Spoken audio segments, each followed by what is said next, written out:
In this video, I want to cover extractions, digitally extracting teeth, and I will point out that normally I would recommend doing this before you hollow the model, and I'll show you why in a little bit. But during this video, what I want to do is assume that this patient has a non-restorable, well, this is not the lateral, it's just in the lateral position, but we'll call it a number 7 and 8. So let's say these two teeth are non-restorable and we want to extract them, okay? But I'm going to extract them, normally I'd extract them at the same time, but I'm going to extract them one at a time just to point out some things to you. And then we'll prepare the area to have like ovate spaces so that we can come along and design a wax up in that space in the next video. So let's go ahead and jump right in. This lower one, I'm going to Control V to hide, and then we'll click on this tooth. Typically, when you're getting really close up in a tooth like this, you want to make sure that your orthographic view is unchecked. Okay, that way everything is just a little smoother, and you don't get that thing where the model's kind of coming right through you, or right through the screen, and it disappears. What you want to do is choose your select tool. The brush is way too big as it is, and so you want to maybe, I'm using that bracket to the right of the P button, maybe, what do we say, is 10 too small? 10's too small. Let's go to 15. All right, so we got a 15 size brush, and notice when I'm doing like this, that tooth is moving all over the place. If you hit C on your keyboard while you hold your mouse right here, now it makes it so it rotates in that position, and I can zoom right in. Doing these extractions, you don't have to be super careful around these areas right here, because that's where the gingiva is. Gingiva moves a little bit, so we don't have to worry too much about that. But when you get into these areas right here, you want to make sure that when you're cutting a tooth out, you're not accidentally cutting into the tooth next to it, or else you run into problems if you're trying to fit something like a wax up, a surgical guide, things like that. So I always err on the side of staying away. So like right there, I would say I've gone too close, so I'm holding down Shift and deselecting that area, and then maybe refining. So see right here that if I cut through here, I'm not coming near that tooth. And so I'll come along all the way. And in a second, you'll see why I'm bothering to stay all the way just around the edges of the tooth, okay? If you remember, when we use a smooth boundary tool, it does two things. One, it does the intended purpose, and that's to smooth the boundary. But what it does in the meantime is it creates a face group, okay? We're going to utilize that newly created face group to speed up our extraction process. Okay, so we've gone all the way around this tooth, okay? I'm going to hit B on the keyboard for smooth boundary. You can see that everything is looking good. Normally I like really increase this smoothness, but in extraction situations, normally I don't. I just hit accept. And then one thing, I'll hit clear selection. Normally I don't do this part, but if you notice, we've created a face group all around that. And we know that the shortcut for expand a group is double clicking on a color.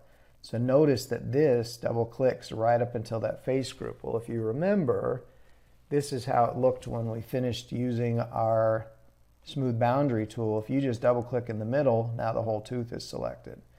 And in a situation where I have teeth on either side, I normally don't erase and fill. Instead, I just discard. So I just typed X on my keyboard, and look at this right here. This is why I normally choose to do this before I hollow something out.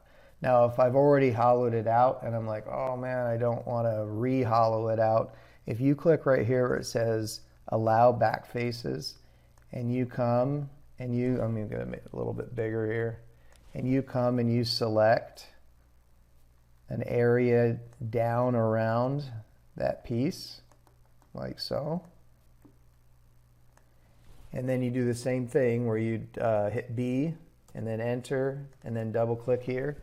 So that the whole thing is selected. Looks like this on the other side. And if you hit F, which is the shortcut for erase and fill, see how that just fills that in, okay? Like so. Looks like it messed something up right here, so I'm going to do it again. I'm going to hit cancel. I'm going to delete that, and then I'm going to go ahead and fill that hole right there. Okay, so see how now everything is fine, but you can see these preps down in there, okay? After I do this one, I'm just going to show you another option you have, like if you did a whole bunch and you don't want to do what I just did right there. All right, so we're going back to our select tool, and when I'm closing an area like this that has a lot of different planes to it, often what I like to do is close it in sections. And so I'll come through here and I'll select an area like that, and then I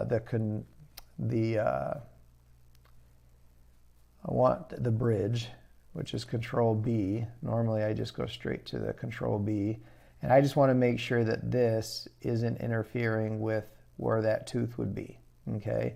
And it looks fine. If I drag that all the way down to 0, it does make it flat, but it also makes my triangles unfavorable. And so I'll show you what I mean. If I do like that, see how it's flat across, and if I go for that and I turn on these, see how the triangles aren't great. You can always hit R and come in and remesh them, but what you'll notice is that right along the edge where it's created a large triangle, that doesn't remesh. And so even if I remesh everything else, that border does not remesh, and that causes problems. Now, the problems are going to last forever. I'll go ahead and I'll leave this, and I'll show you what I mean. We can get rid of those problems, but I'm going to go and do the same thing on this side. Control B, and this one I'll leave like that with those triangles. And maybe one more time, I'm going to select right through here like that. See how it's, oops, we don't want that. See how it's selected both sides, and then Control B, and you can see it's gone right straight across, except, so now when I run the inspector tool, it's going to close these 4 holes, but it's going to do it in an organized fashion. So because those are the only 4 holes to close, I'll just hit auto repair all. Okay, so now we end up with something that looks like this. And like I was saying, this part right here, because those triangles were long and skinny, it caused this different look. If you go ahead and click a little bit into all of these spaces, and then you hit G, which is the other shortcut for expand a group, and then you hit R. Now that we have these situations, let's see here, you can force it to remesh those, but actually another way that you can do that is,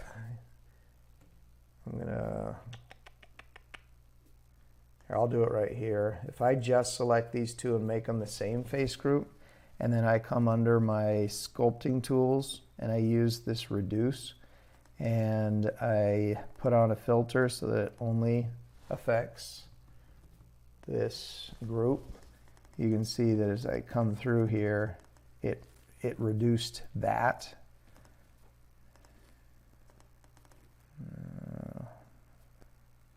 Let's do this one. You can see that I had the settings up a little too high there. Reduce more, and maybe a little bit more.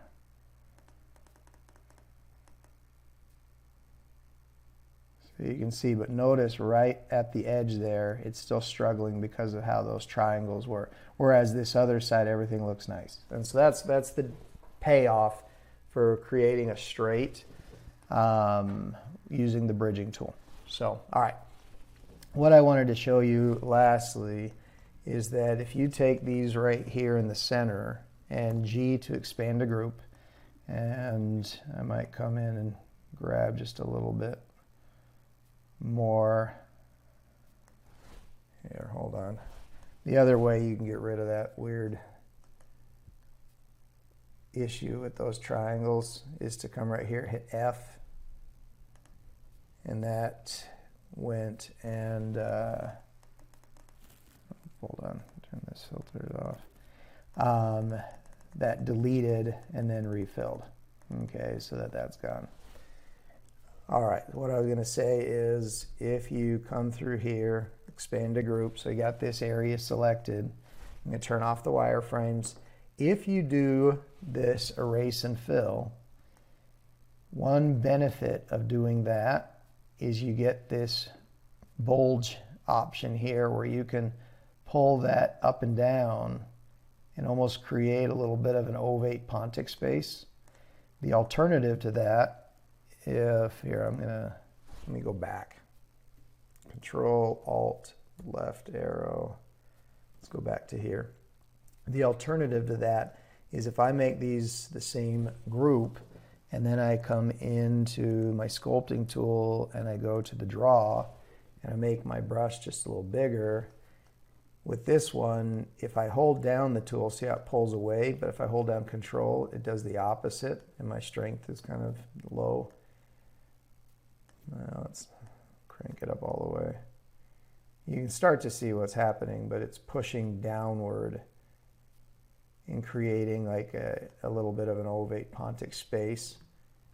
And after I get the bulk of it there, I can refine. So these are ways that you have to make an ovate Pontic space and then kind of smooth it out.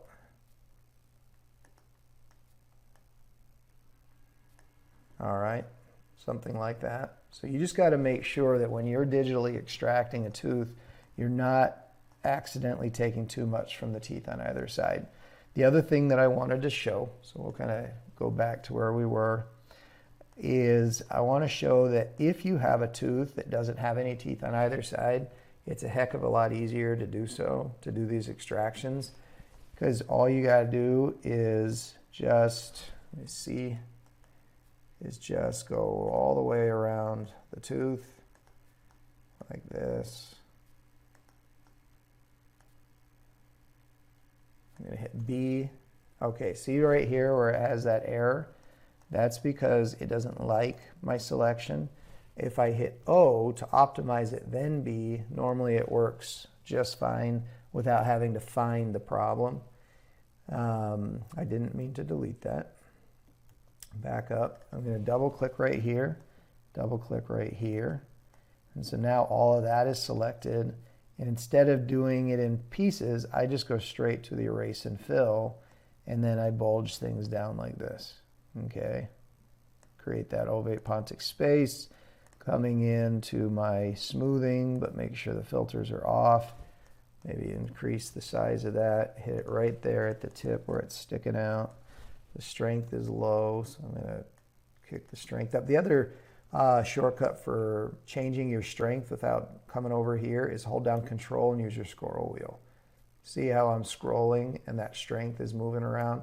So there's that, there's holding this down and trying it here, or there's actually just coming over here. So a few different options for you on that.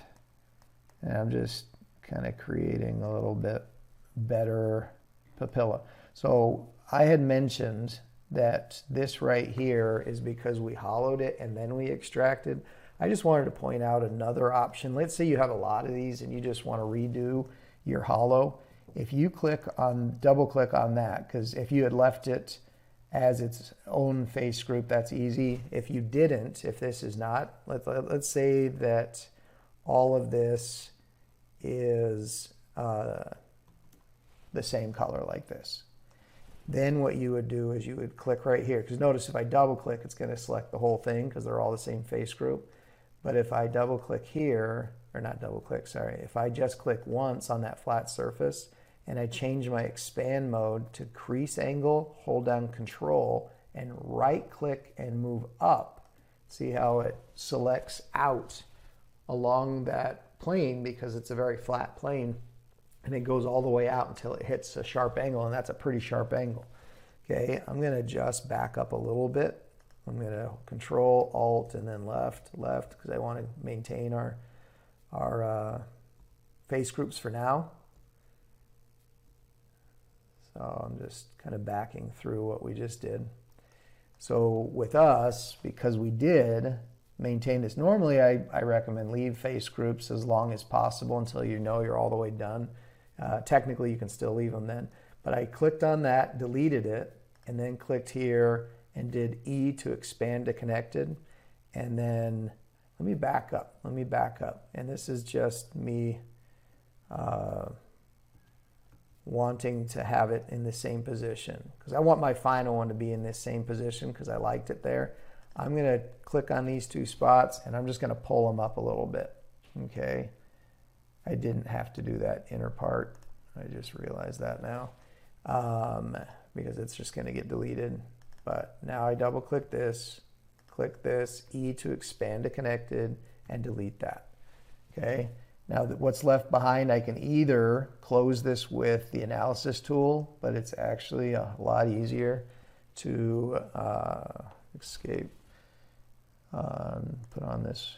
It's a lot easier to just run a quick plane cut and hold it right here and accept, because that's gonna close it for me. So now if I go back into my hollow,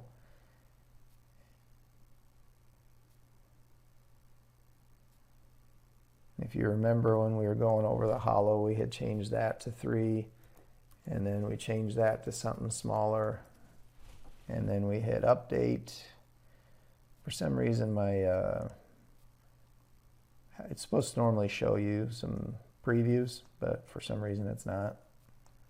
I don't know why. If I want to really see inside, I can always turn that on and do my plane cut like this.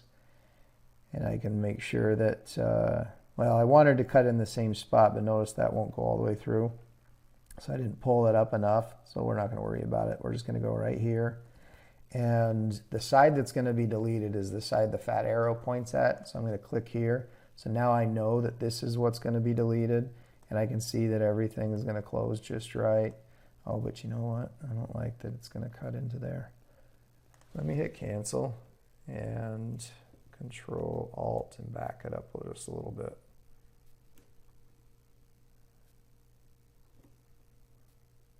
Here, this is fine. And let's bring this over here. Oh, expand to connected, I meant. Delete this. Remember this, I didn't pull this up enough, so I'm just going to reselect it and pull it up a little more, like so. And then the other way that I didn't do it just now is to click the analysis in the inspector and to click right here. If you notice, when it's closing a really large hole, the inspector does take some time, and that's why sometimes in a situation like this where you need a flat surface anyway, and you can tolerate cutting some of your model away, the plane cut, it closes it so much faster. But this is the alternative. So, you know, sometimes you like to show you all the different ways. And one reason it's taken a long time is that the triangles around the border of this are very, very small. And so it's going to be using that as its reference as it closes it to make the triangles that it's closing very, very small. But you can see what I mean. It's taking quite a while. And this is also a reason that if you don't have a base on a model and you use the inspector, like back in the earlier video when we were doing our trimming and cleaning of our scan, when you did the inspector to close the small holes that we made after bridging, there was the one border that went around the whole entire thing. Another reason you don't want to accidentally click that one, it's not going to give you the result that you want. It's going to make it look pretty bad. But two, it's going to take forever. And so you're going to be sitting there. And that's one thing I wish they improved with mesh mixers. I wish that they made it easier to cancel out of a tool. Even when, notice this tool doesn't have a cancel button. Even when they have a cancel button, often it just doesn't work. It's not very responsive. If it does work, it's because it's took like 5 minutes for the cancel button to enact, and then you wonder if you had waited the same 5 minutes if the tool would have just finished. And so that's just, something to pay attention to. But you can see that I'm sitting here talking and it's still going. That's how long it took to close that out. If I turn on the wireframes, you can see why. I mean, look at that. That is just ridiculous amount. We're going to be cutting that off anyway. Hit W again. But I'm going to go ahead back and do the hollow. And that's going to hollow the inside. I'm going to just not change. Well, okay, I'll still change, make those changes. We'll go back to 3. And then we'll go 64, 64, update, and then we'll accept this. And now notice when we go back in to our plane cut, now we have everything, okay? And we can come right to the top of the inside of our palette. This side needs to go this way because wherever that's pointing is going to be deleted. And then we hit accept, and then we come back with our other shader, and now everything looks good. Okay, so that's another way, because notice when we did that, it deleted that little piece that was coming through. And so that's another way to do that. And then I just wanted to point out, by going back into our draw tool, that we can continue to adjust this space, holding down control. See how that's pushing that down into a nice little pontic space. And I can even come to this area here where I didn't extract a tooth, but I'm going to put one there, and I can create a little space there as well. Okay, and then I can come and go into my smoothing. I want the strength kind of low because I don't want it to go nuts. I can just come through out here and look something like that. So I'm going to hit escape, click on this where it says front. I'm going to bring back in my lower arch. And so now we have these 2 teeth extracted, with this one was already gone. And so now we have a situation where we can set some teeth. And that's what we'll do in the next video, is we'll put 3 teeth in here and kind of see some of the issues you might have when you're setting teeth in Mesh Mixer. So enjoy.